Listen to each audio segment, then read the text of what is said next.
സുഹൃത്തുക്കളെ, ഇന്ന് കേരളത്തിൽ ഏറ്റവും അധികം കള്ളക്കറാമത്തുകൾ കാണിക്കുന്ന ഔലിയാക്കൾ വന്നിട്ടുണ്ട്.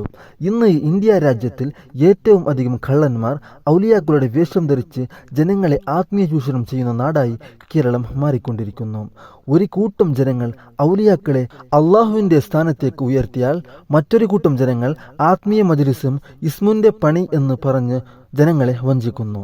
ഇന്ന് മദ്രസ പോലും പഠിക്കാത്ത എത്രയോ ജനങ്ങൾ പച്ച തട്ടയിട്ട് തങ്ങളാണ് എന്ന് പറഞ്ഞുകൊണ്ട് ജനങ്ങളെ വഞ്ചിച്ച് പണമുണ്ടാക്കുന്നു. ചിലർ ശരീരത്തേക്ക് ജിന്ന് കയറുന്നു എന്ന് പറഞ്ഞ് അങ്ങനെയും പണമുണ്ടാക്കുന്നു. ഇന്ന് മതം, അതേപോലെ ഇസ്ലാമിക് ചികിത്സ, ഇസ്മിൻ്റെ പണി ഇതെല്ലാം ഒരു ബിസിനസ് ആയിട്ടുണ്ട്. ഇന്ന് ഓൺലൈൻ മജ്‌ലിസ് തുടങ്ങി 2 ദിവസം കഴിയുമ്പോൾ പിന്നെ അവിടെ കറാമത്തിൻ്റെ മഴ തന്നെ വർഷിക്കുന്നു. ഇന്ന് ഈ കാലത്ത് ശംസുൽ ഉലമ, താജുൽ ഉലമ ഇവരിൽ ഒരാൾ ഉണ്ടായിരുന്നെങ്കിൽ ഈ എല്ലാ തട്ടിപ്പിനെയും അടച്ചമർത്തുമായിരുന്നു. ഈ 2 നേതാക്കളുടെ മരണം ഈ സമുദായത്തിനുണ്ടായ ഏറ്റവും വലിയ നഷ്ടമാണ്. ഇന്ന് കള്ളക്കറാമത്തുകൾ വർദ്ധിച്ചു കൊണ്ടുവരുന്ന കാലമാണ്. ഇസ്മിൻ്റെ പണി എന്ന പേരിൽ എത്രയോ ജനങ്ങളെ ഈ കേരളത്തിൽ വഞ്ചിച്ചിട്ടുണ്ട്.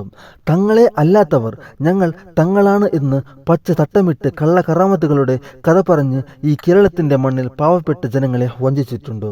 ഇത്തരത്തിലുള്ള കള്ളന്മാരിൽ നിന്ന് അള്ളാഹു നമ്മളെ കാത്തുരക്ഷിക്കുമാറാകട്ടെ.